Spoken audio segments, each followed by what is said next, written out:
चलती रहती है रैम और हार्ड डिस्क के बीच। बिल्कुल, इसी को पेजिंग या स्वैपिंग कहते हैं।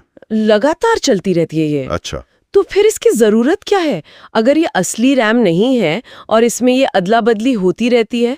जरूरत बहुत बड़ी है, दस्तावेज में भी बताया गया है।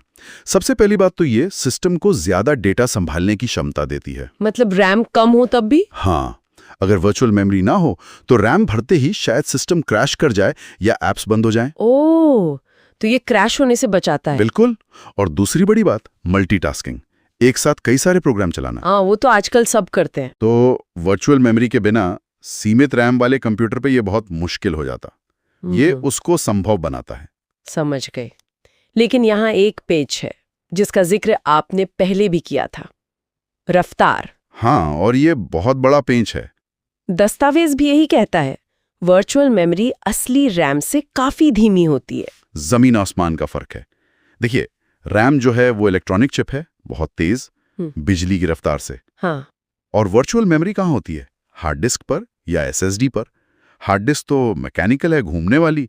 एसएसडी तेज है, पर रैम के मुकाबले कुछ भी नहीं। अच्छा। तो डेटा को रैम से डिस्क पर भेजना और फिर डिस्क से वापस रैम में लाना, इसमें टाइम लगता है। तो यही वजह है कि जब कंप्यूटर बहुत ज्यादा स्वैपिंग कर रहा होता है तो वो धीमा लगने लगता है। एकदम सही। वो जो हमें महसूस होता है ना कि कंप्यूटर अटक रहा है या लैग कर रहा है, वो अक्सर इसी हैवी पेजिंग की वजह से होता है। मतलब सिस्टम चल तो रहा है पर कछुए की चाल से। हाँ, कुछ वैसा ही समझ लीजिए। सिस्टम को रुकने से तो बचा लिया, पर परफॉर्मेंस पर असर आ गया। ठीक है, ये पॉइंट क्लियर हुआ।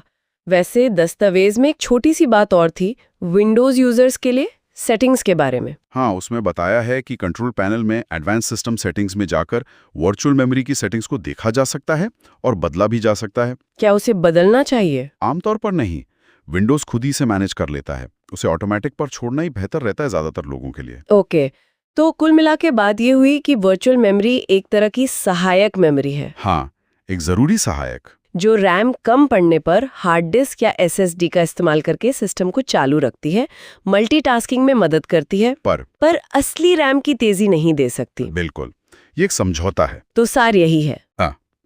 यहाँ एक सोचने वाली बात यह है, जैसा दस्तावेज भी इशारा करता है, अगर किसी का कंप्यूटर लगातार बहुत ज्यादा वर्चुअल मेमोरी इस्तेमाल कर रहा है, मतलब हार्ड डिस्क लाइट स्टैंडिंग जल रही है, आवाज आ रही है। हाँ, वो डिस्क थ्रैशिंग जिसे कहते हैं। वही। तो ये इस बात का पक्का संकेत है कि सिस्टम को असल में ज्यादा फिजिकल रैम की जरूरत है। अच्छा। वर्चुअल मेमोरी उस कमी को कुछ हद तक पूरा तो कर देती है, लेकिन ये कोई परमानेंट इलाज नहीं है। बेहतर परफॉर्मेंस के लिए ज्यादा रैम ही उपाय है। ये बहुत अहम बात है। मतलब वर्चुअल मेमोरी